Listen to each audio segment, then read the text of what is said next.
This is the story of the shooting that happened on live TV. So in this video, I'm going to be going over the shooting that happened 7 years ago in Smith Mountain Lake, Virginia.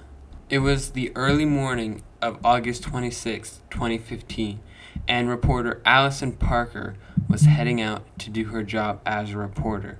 On this casual morning, her job was to interview Vicki Gardner, an executive director of the Lake Chamber of Commerce. They were celebrating the 50-year anniversary of Smith Mountain Lake. The report was going on just fine until a man comes from behind them. He can be seen pulling out a gun, and he fires multiple shots as the camera drops down to the floor. Screams ring out as the camera swiftly goes back to the station. Little did the viewers of the early morning show know they had just witnessed 2 deaths and 1 near death. As the news station and the viewers were processing what had just happened, the shooter got in his car and fled. The cameraman, the reporter, and the director are all rushed to the hospital immediately. The reporter and the cameraman had both experienced multiple gunshots. However, the director had only had 1 as she played dead after the first one. Later in the day, the cameraman and the reporter both succumbed to the gunshots. However, the director fortunately survives due to her quick thinking. The shooter drives off in his car for hours until eventually pulling over in his car and shooting himself in the head as he realizes there's no escape from the oncoming police. All these tragic events occurred just in the morning of August 25th and the early afternoon. The shooter in question was Vester Flanagan, a reporter who was recently fired from the same company that he killed 2 of their employees. The company's reasoning for firing him only a couple months prior were because of acting odd.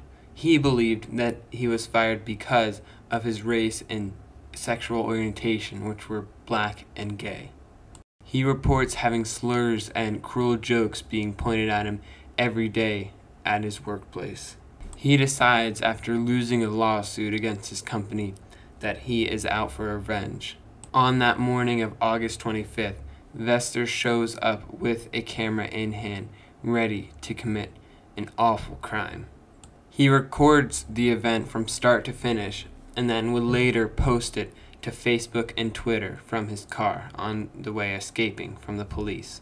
Prior to the murders, he had written a long manifesto bashing the company and describing why and how he was going to get his revenge.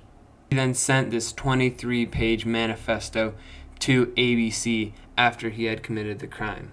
He had also chosen those 2 to shoot because they were white, and he had thought there was an oncoming race war. He also stated that he admires the killers in the Columbine shooting. After the tragedy occurs, there was a nationwide shock. President Barack Obama stated that he was heartbroken over the victims. Scholarships from the colleges that they attended were named after the cameraman and the reporter. Andy Parker, the boyfriend of Allison Parker, made it his mission to wipe the internet of the video that Flanagan took that day. Alright, that's going to wrap up today's video. Thank you all for watching. I know another short video, but I thought it was a very interesting topic and I'm glad that I got to share it. Also, side note, I wish I could give you an update on Glittering Crafts' lost song hunt, but unfortunately she has not posted in 2 months, which means that the hunt is still on as far as I know.